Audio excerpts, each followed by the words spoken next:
Finn followed the bear's tracks, but they were fading, almost disappearing into the forest floor. Just as he considered turning back, a hoarse, pained roar tore through the air. Heart pounding, Finn sprinted toward the sound, only to find Beren trapped in a giant steel spring trap. A trap of his own making. The bear's strong leg was pinned, and the grass around the trap lay flattened and torn, a silent witness to the animal's suffering. Just minutes ago, he had freed this bear from its cruel bindings, but now his mind reeled with the possibility of more pain ahead. The wilderness had been unnervingly quiet all morning, the usual hum of birds and rustling leaves conspicuously absent. Then, cutting through the stillness, came a sound, a faint, uneven clanking like metal scraping against metal. Finn froze, every sense on high alert. His grip on the bough tightened as his hunter's instincts flared. This wasn't the sound of a deer's cautious step or a bird taking flight. No, it was something foreign, unnatural, something human-made. With deliberate care, Finn shifted his path toward the sound, his steps measured and noiseless. Each crack of a twig beneath his boots felt deafening in the stillness. Whatever was ahead, it didn't belong here, and that unsettled him more than he cared to admit. The source of the sound revealed itself as Finn pushed aside a low-hanging branch. There, in a small clearing, was something he had never expected to see. A massive bear, its dark fur matted with dirt and leaves, lay slumped against a tree. Heavy chains and rough ropes bound its limbs, securing it to the thick trunk. The bear's head lifted weakly at Finn's approach, and its eyes met his. A mix of exhaustion and fear reflected in their depths. It wasn't a wild bear. That much was clear. Finn's gaze flicked to the colorful, frayed collar around its neck, evidence of human hands that had once controlled it. Finn felt a strange unease settle over him. A bear this large, left like this, wasn't just abandoned. It was discarded. His first thought was a practical one: meat. A creature this size would provide food for weeks, maybe months. He could tan its hide, sell the meat, and make good use of it. His hand instinctively brushed against the knife at his belt, but something made him hesitate. The bear's eyes held his, not with the wild defiance he expected, but with something quieter, sadder, a pleading, almost human expression. He stood there for a long moment, torn between his instincts as a hunter and a strange, unfamiliar sense of compassion. This wasn't like taking down a deer or a boar. This creature had suffered, and not at the hands of nature. Finn's eyes traced the deep grooves the chains had cut into its flesh, the way its body heaved with labored breaths. Whatever this bear had endured, it wasn't the freedom of the wild. Finn let out a slow breath, shaking his head as though to clear his thoughts. "What kind of fool am I? Feeling sorry for a bear," he muttered under his breath, but his feet were already moving closer. The bear tensed, a low growl rumbling from deep within its chest. Finn stopped, raising his hand slightly to show he meant no harm. "Easy there," he said softly, his voice steady but low. "I'm not here to hurt you." He knelt a few feet away, studying the knots and chains.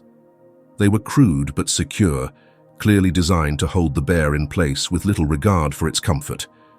His fingers worked cautiously at the ropes, glancing up now and then to watch the bear's reaction. The growl subsided, replaced by a wary silence. The creature's head tilted slightly, as though it couldn't quite understand what Finn was doing. It took longer than he expected.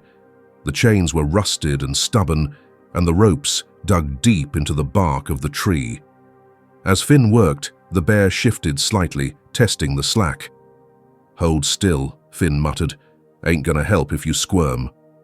Finally, with a sharp snap, the last knot came loose. Finn stepped back quickly, his hand instinctively resting on the hilt of his knife, ready for the bear to lash out. But Beren didn't attack. Instead, the massive animal stood slowly, stretching its limbs and shaking off the remnants of its bindings, ties. It turned its head to look at Finn, its eyes softer now, almost grateful. For a moment, man and beast simply regarded each other in the quiet clearing. Then, with a heavy step, the bear began to lumber away, its movements slow but purposeful.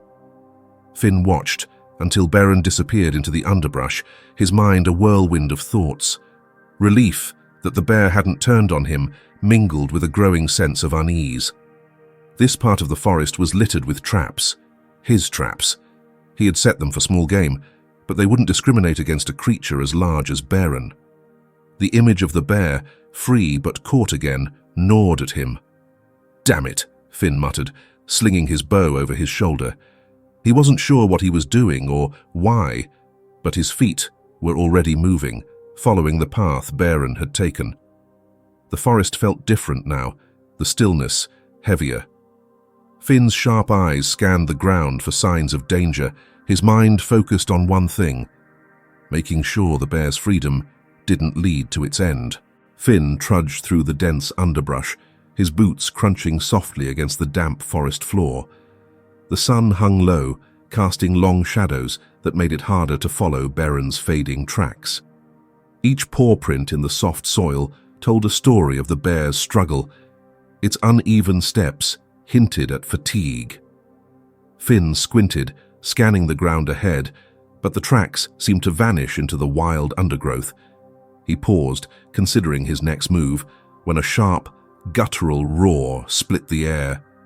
His heart leapt in his chest. That wasn't just a sound of frustration. It was pain. Without hesitation, Finn bolted toward the sound. Branches whipped at his face and snagged his clothes, but he pressed on, urgency propelling him forward. The roar came again, weaker this time, and Finn emerged into a small clearing. There, in the middle, lay Beren. The bear's leg was caught in a rusted steel trap, one Finn recognized all too well. The sight of it filled him with a wave of shame and regret. Finn's breath caught as he approached cautiously. Beren's large brown eyes met his, wide with pain and distrust. The bear tried to move, but the trap's jagged teeth bit deeper into its flesh, eliciting another low growl. "Easy there, buddy," Finn said softly, his voice steady, despite the storm of guilt raging inside him. He knelt beside the trap, examining it carefully. His hands trembled as he reached out to unlatch the mechanism. It was one of his own traps, the kind he'd once used to catch larger game. He knew exactly how to disable it, but doing so now felt like dismantling a piece of his old self. As the trap released with a metallic snap, Beren let out a deep, shuddering breath. Finn looked at the injured leg. Blood matted the bear's fur, and the wound was deep. The damage was worse than he'd hoped. He peeled off his jacket, tearing the sleeve into strips. "This'll sting a little," he murmured, wrapping the fabric tightly around the wound to staunch the bleeding. Beren flinched, but didn't resist. Finn's touch was firm, yet careful, and the bear seemed to sense his intention. The forest fell eerily silent, save for the sound of Finn's breathing and Beren's labored exhales.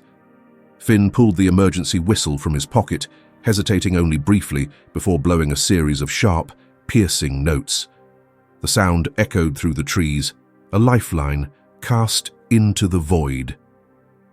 Then he sat back on his heels, exhausted but alert, waiting. Minutes stretched into what felt like hours. Finn stayed by Beren's side, talking softly to fill the quiet. "You're a fighter, aren't you? I've never seen anything like you," he said, almost to himself. "They made you put on a show, huh?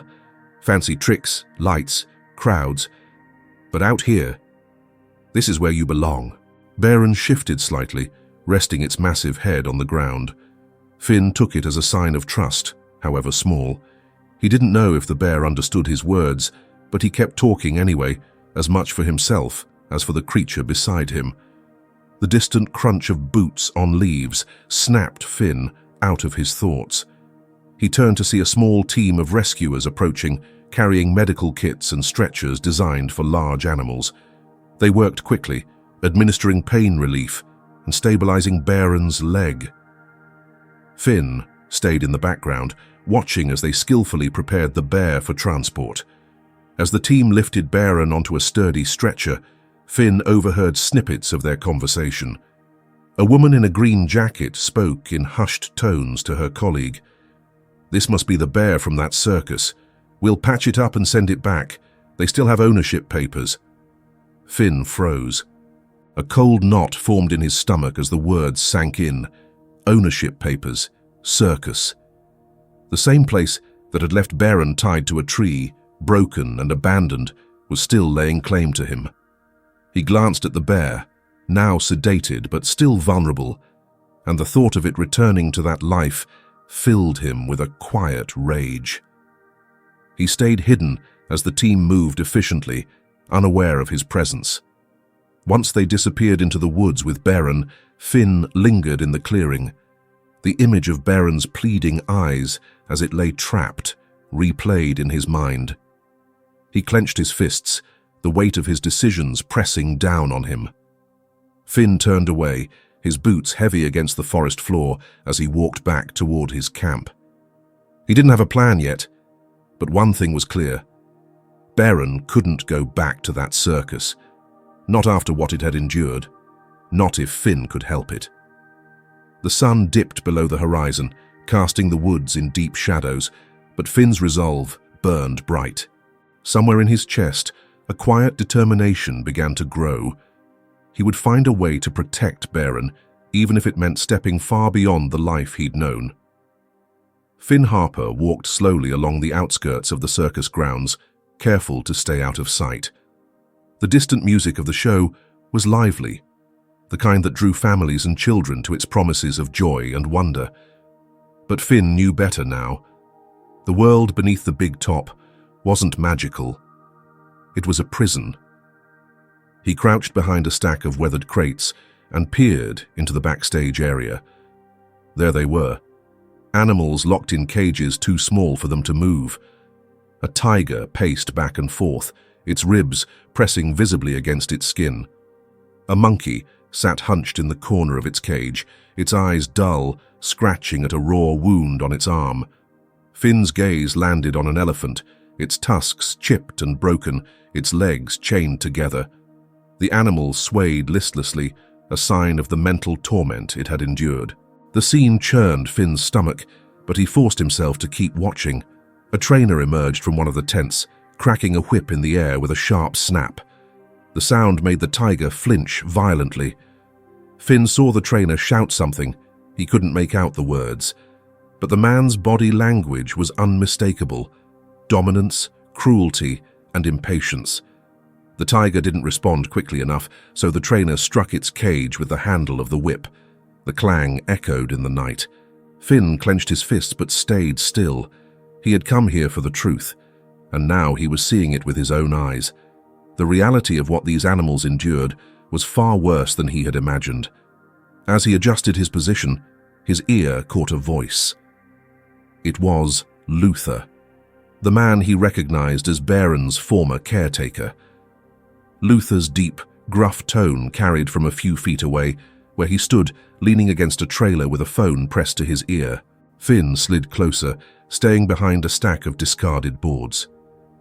"Yeah, I heard about it," Luther said, his voice laced with irritation. "The rescue team found him, huh? That damn bear just doesn't know when to quit." He let out a bitter laugh, then continued, "If they send him back here, it's over. I'm done dealing with that Goliath. He's more trouble than he's worth." Finn's blood boiled as he listened, his grip tightening on the camera in his hand. "No, I've got a plan," Luther went on. "If they bring him back, I'll make sure he doesn't stick around. Trust me, nobody's going to miss one old, worn-out bear." Finn bit down hard on his lip to keep from shouting. Luther's tone was casual, as though he were discussing taking out the trash rather than a living creature.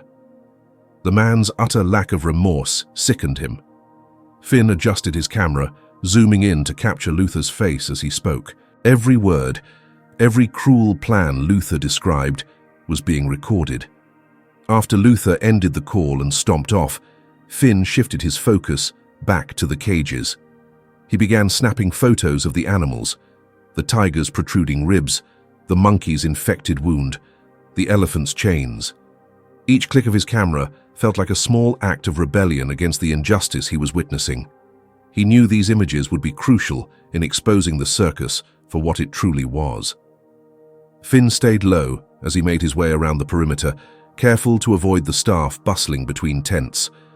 His heart raced as he documented more evidence: a lion with a limp, its mane patchy and thin, a dog trained to jump through hoops, trembling with exhaustion. He even recorded the backstage setup, where tools of cruelty, whips, prods, and tight harnesses were scattered carelessly. Finally, Finn reached the edge of the grounds. He slipped through a gap in the fencing, his heart pounding as the adrenaline began to wear off. He had done what he came to do, but the weight of what he had seen pressed heavily on his chest. He paused under a tree, breathing deeply to calm himself. His mind raced with thoughts of Baron. The images of the bear chained to the tree, abandoned and alone, were seared into his memory. The idea of Luther getting his hands on Baron again was unbearable.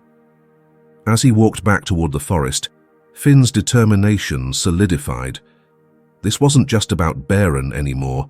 It was about every animal trapped in that nightmare of a circus. They deserved freedom, safety, and a life without fear. Finn glanced at the camera slung over his shoulder, the memory card now holding irrefutable evidence of the cruelty he had witnessed. He thought about his next steps. He needed to get this information to someone who could make a difference, someone with the resources and influence to shut down the circus for good. The path through the woods was quiet, the distant hum of the circus fading as Finn moved deeper into the trees. His resolve grew with every step. The fight wasn't over yet, but he was ready for whatever came next. This time, he wouldn't turn away. The plan had been set in motion with a single, anonymous message. Finn Harper, sitting alone in his dimly lit cabin, had sent an email to a prominent animal protection group.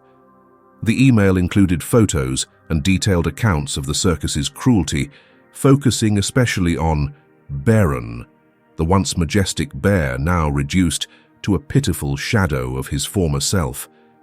Finn had taken days to compile the evidence, ensuring every detail painted a clear picture of the misery hidden behind the circus's colorful tents. He clicked send and leaned back, heart pounding, knowing there was no turning back now. Days later, Finn followed the group's social media posts, tracking their progress as they discussed their plans for a rescue operation. They posted videos of strategy meetings, calling for volunteers and sharing updates on their preparations. Finn felt a glimmer of hope seeing their dedication, but a lingering fear crept in. What if they didn't have enough information? What if they missed crucial details about where the animals were kept? He debated whether to step forward and offer more help. His knowledge of the circus layout could be invaluable, but the risk of being exposed or even arrested for his past actions held him back. As the days passed, Finn decided to contribute in the only way he felt safe. He began sending additional anonymous messages, each containing specific details about the circus grounds, the hidden cages, the times the trainers were most distracted, and even the location of Luther's office. Finn hoped these hints would fill in the gaps without revealing his identity. Watching the group's online discussions, he noticed them starting to reference details that could only have come from him. It reassured him that his actions were making a difference, but the weight of his secrecy remained heavy. The night of the raid arrived, and Finn couldn't stay away. Keeping to the shadows, he made his way to the edge of the circus grounds, where he could observe without being seen. The group arrived in vans, their headlights cutting through the darkness. Armed with tools to free the animals and cameras to capture evidence, they moved swiftly, but cautiously. Finn watched as they split into smaller teams, each heading to a different part of the grounds. Luther and his staff were quick to react, attempting to block their access and stall for time. Finn could see the tension rising. The rescuers were determined, but the vastness of the circus grounds was working against them. One group seemed to lose their way, wandering near the main tent, but missing the path to the secluded cages where the animals were hidden. Finn clenched his fists, feeling the pull between staying hidden and stepping in. Finally, unable to bear the thought of failure, he sent another anonymous message. The text was brief but precise. South side of the grounds, near the overgrown bushes. Look for the red storage crate. That's where the bear and others are kept. He saw one of the rescuers pull out their phone, read the message, and immediately call to their team. Moments later, they changed direction and headed toward the hidden area. From his vantage point, Finn saw them find Baron. The bear, chained but alive, let out a low growl as the rescuers approached, their voices soft and soothing as they worked to free him. Finn's heart raced as they cut through the chains and gently guided Baron onto a stretcher. Nearby, other rescuers were freeing smaller animals, some of whom hesitated before stepping out of their cages for the first time in years. The chaos of the night came to a head when local authorities arrived, summoned by the rescuers. Luther, realizing his operation was falling apart, tried to flee, but he was quickly intercepted. Finn watched as the man was led away in handcuffs, his once arrogant demeanor replaced by a scowl. The other staff members followed, their protests drowned out by the shouts of the rescuers and the flashing lights of the police cars. By dawn, the circus was silent. The animals had been loaded onto transport vehicles, heading to sanctuaries where they would receive proper care.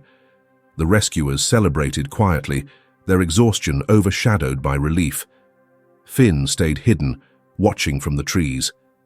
He felt a strange mix of emotions: pride that Baron and the others were safe, guilt for not stepping forward, and fear that his involvement might be discovered. As the last van pulled away, Finn slipped back into the woods, heading toward his cabin. The air was cool, and the rising sun cast a warm glow through the trees. He thought about Baron, finally free, and the role he had played in making it happen. There was satisfaction in knowing he had done the right thing, but the lingering question of whether he had done enough stayed with him. Finn's journey wasn't over. He knew that much. But for now, he allowed himself a moment of quiet, the first in what felt like a very long time. The days after the rescue weighed heavily on Finn Harper. His mind was a restless sea, churning with images of Baron's sorrowful eyes, the jagged scars crisscrossing its matted fur, and the oppressive chains that had bound its freedom. Nights brought no peace. His dreams became an unrelenting carousel of the past. He saw the faces of animals he had hunted, silent, accusing, their gazes cutting deeper than any weapon he had wielded. Finn would wake up drenched in sweat, his heart pounding with guilt and regret. Slowly, it dawned on him that he had been part of a cycle of violence, one that stretched far beyond his own actions. One crisp morning, Finn found himself standing in his shed, staring at the tools of his old trade. Rifles hung in neat rows along the wall, each polished barrel reflecting fragments of a life he could no longer bear. Traps, once meticulously maintained, now seemed grotesque in their precision. Every item held memories, many of which he wished he could forget. There was the rifle he had used on his first hunt, its stock worn smooth by his grip. Next to it hung a trap that had once captured a fox whose eyes had held the same haunting sadness as Baron's. He knew what he had to do. Finn loaded everything into his truck, drove into town, and stopped at a small outdoor goods store. The owner, a friend from his hunting days, looked surprised. "Selling off your gear, Finn? Didn't think I'd see the day." Finn nodded, his voice steady but low. "I don't need it anymore." The man gave him a questioning look, but didn't press further.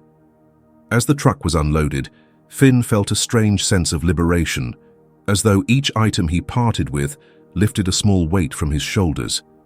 By the time the last rifle was carried into the store, the shed in his mind, one crammed full of guilt and regret, felt a little emptier too. Back home, Finn sat at his kitchen table with his laptop, searching for animal welfare organizations. He came across a few local groups that ran workshops and volunteer programs. He hesitated at first.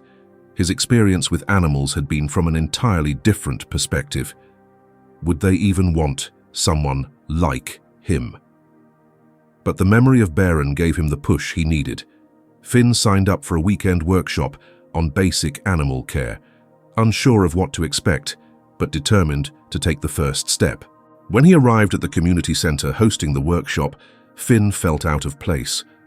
The room was filled with people, most younger than him, chatting enthusiastically about their love for animals and their work in shelters or wildlife rescue. Finn kept to himself, sitting near the back and listening intently as the instructor began. The lessons were practical: how to handle injured animals, the basics of wound care, and understanding their behaviors.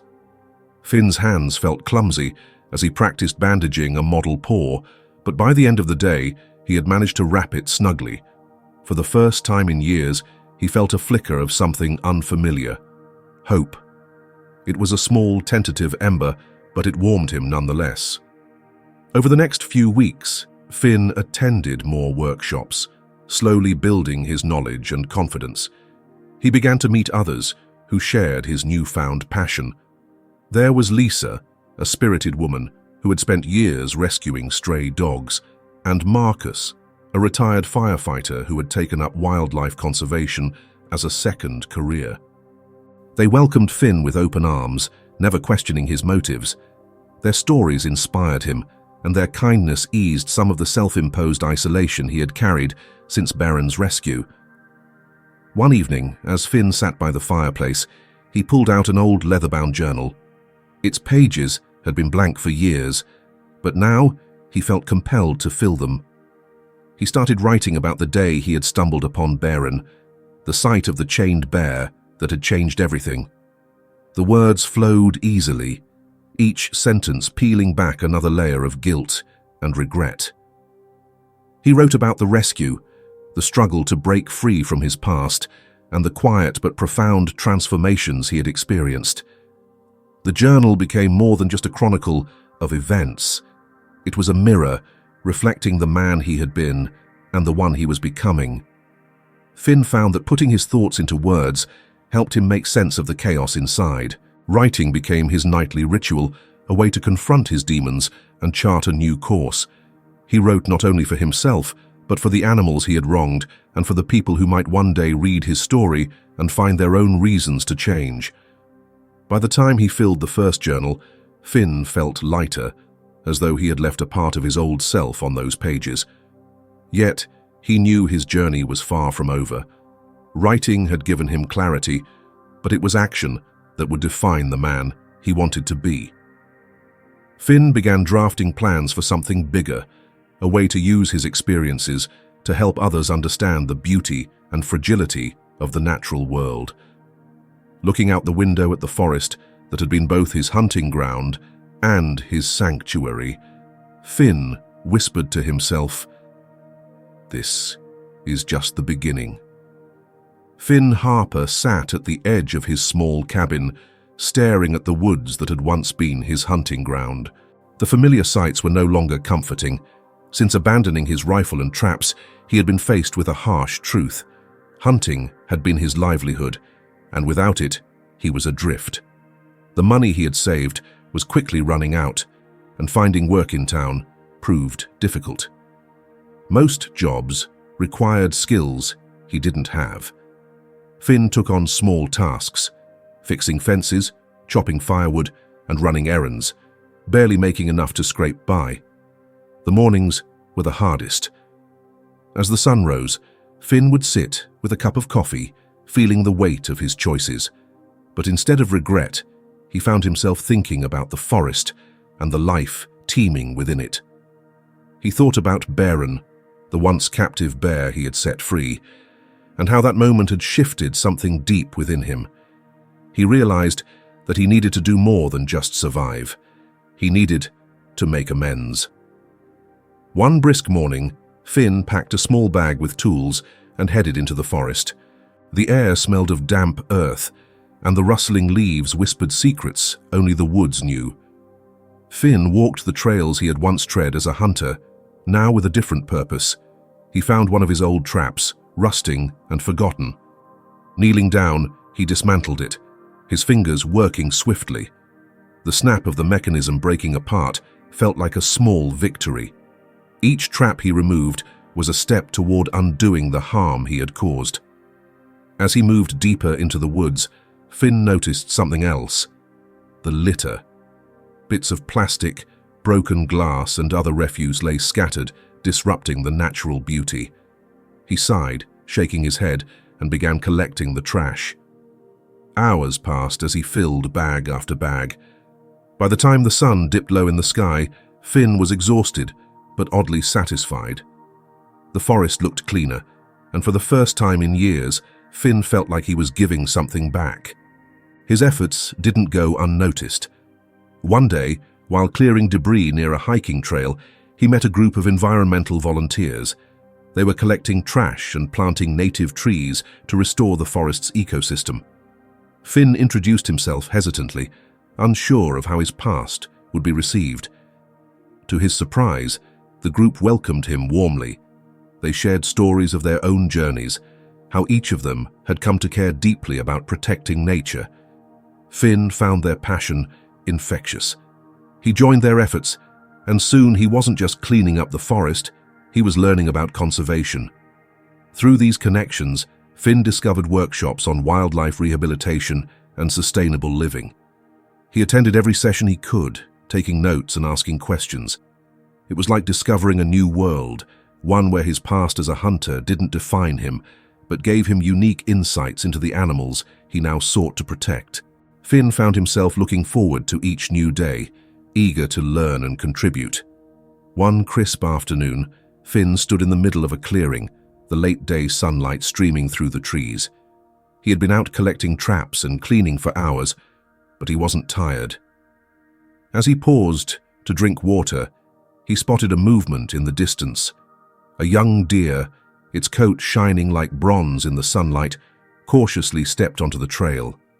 Finn froze, watching. The deer lifted its head, its dark eyes meeting his for a brief moment.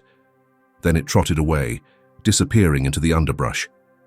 Finn exhaled slowly, feeling an emotion he couldn't quite name.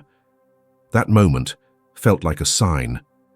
This was the same trail where he had once hunted animals like that deer, treating them as nothing more than targets.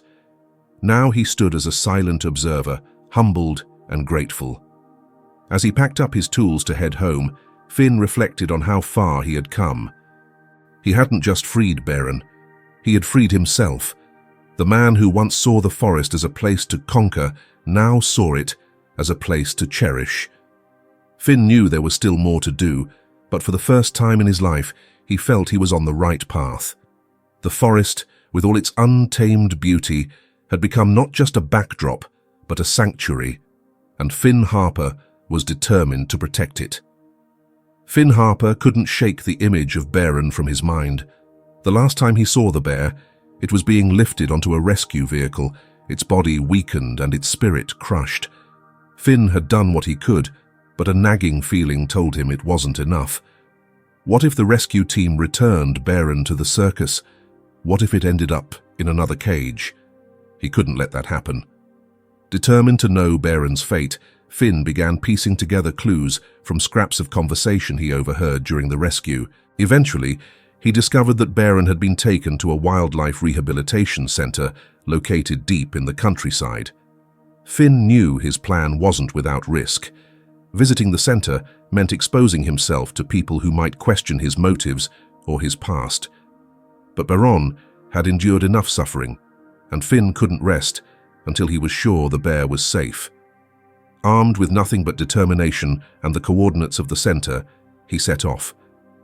The center was tucked away behind rolling hills, its sprawling grounds surrounded by dense forests.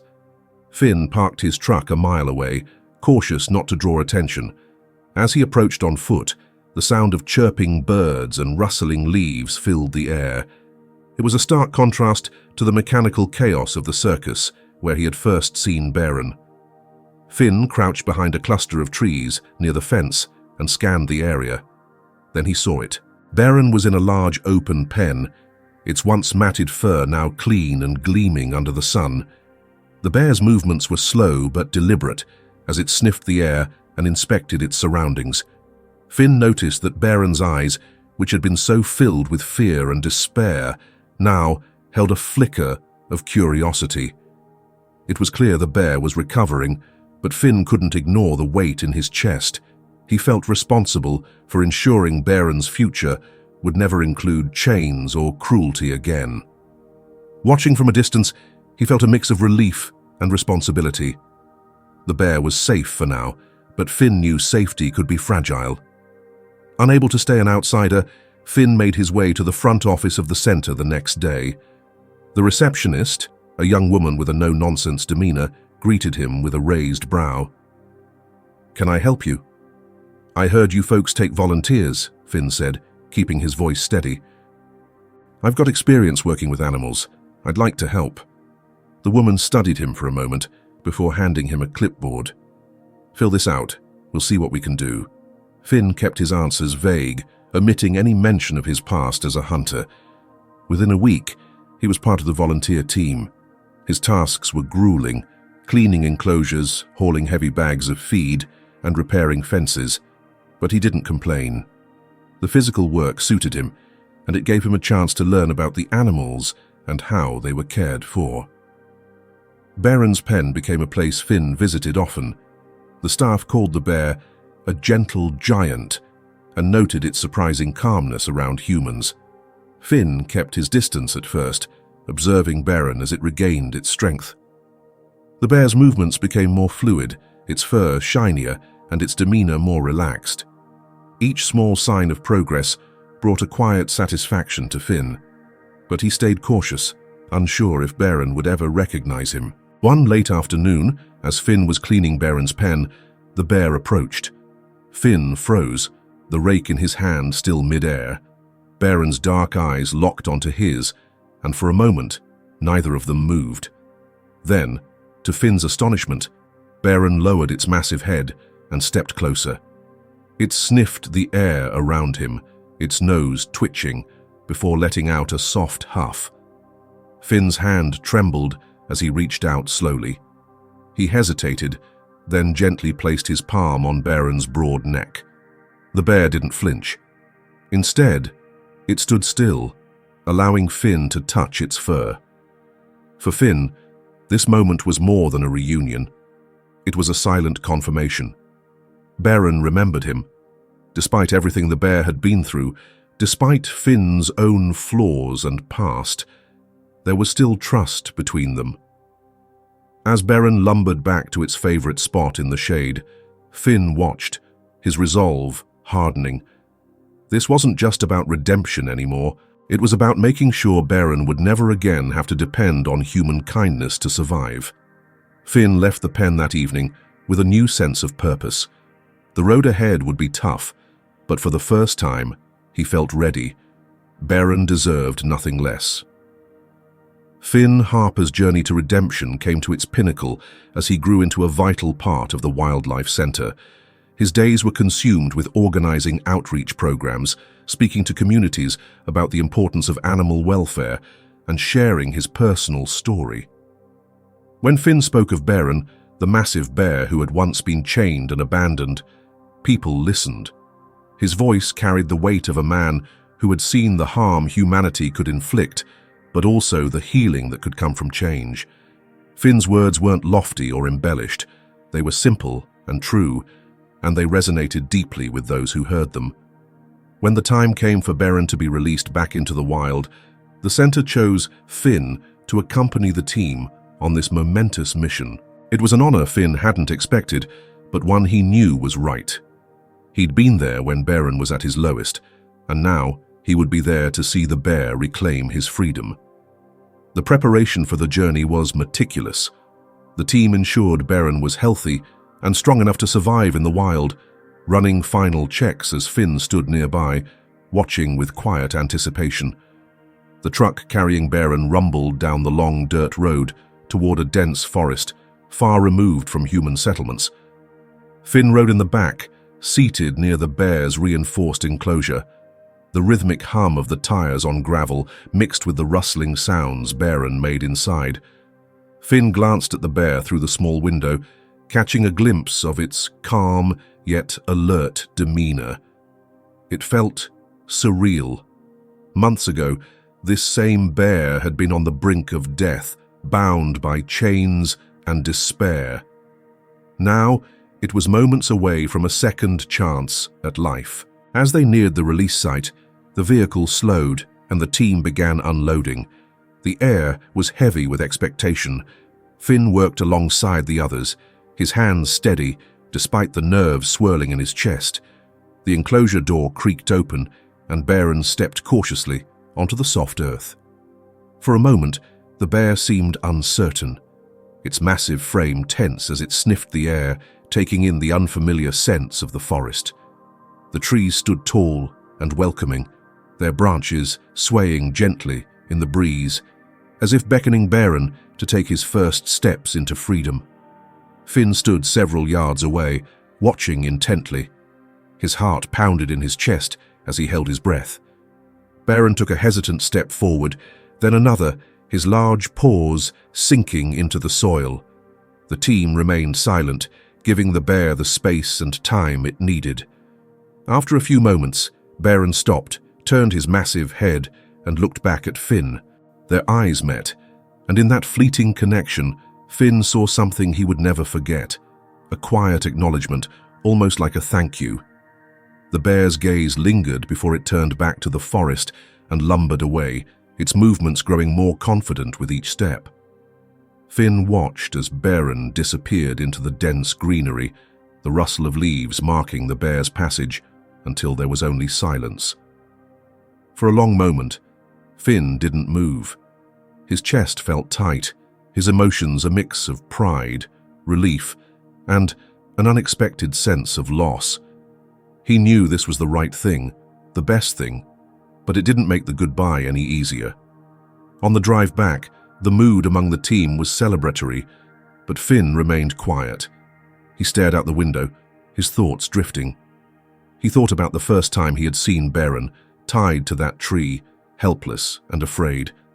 He thought about the journey they had shared, the lessons he had learned, and the person he had become because of it. The memory of Beren's final glance stayed with him, a reminder of the bond they had formed and the responsibility that came with it. Returning to the center, Finn found solace in the work that awaited him.